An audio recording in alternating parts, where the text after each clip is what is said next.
Anyone across the political spectrum, I think, can appreciate a basic business tenet, which is the concept of a return on investment. We as a country have for many, many decades prioritized STEM, science, technology, engineering, and mathematics, as an area that we want to be leaders in globally. This has been bipartisan support, by the way. One, I think we take a lot of pride in our ingenuity as Americans. We love being not only part of the conversation globally, but often leading those conversations. I think we like that. I think we take pride in that. We take pride in our logic, our ingenuity, etc.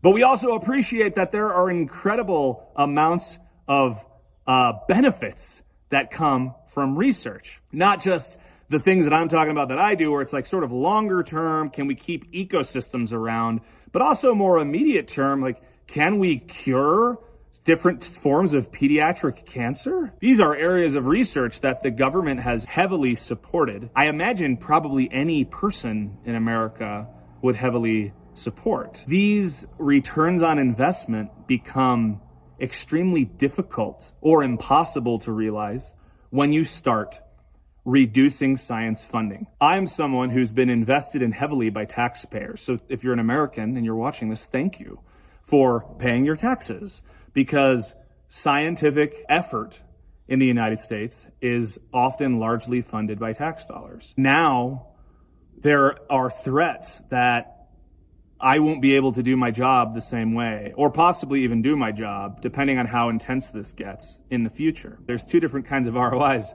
One is all the things that science can give to the public for investing in science, and there are countless examples of that. That's outside the scope of this video. That would take me hours to even scratch the surface of the benefits that science offers, but just look around you.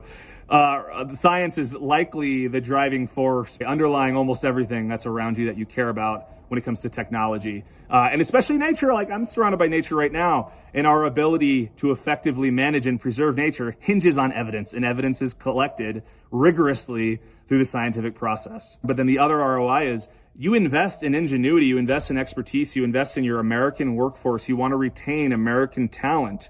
You put all this in, you get these leaders in their fields, and then you're like, you know what, actually, nah, we don't want to invest in that anymore. We're not going to waste money. Oh my goodness, we just poured all this money into this expert who could spend decades doing high quality work that they're incredibly passionate about that could help humanity. And now that's all in question? We're going to just give up decades of an ROI on this person? This is just one person, by the way. We're talking about scientists across the country are dealing with what I'm talking about right now.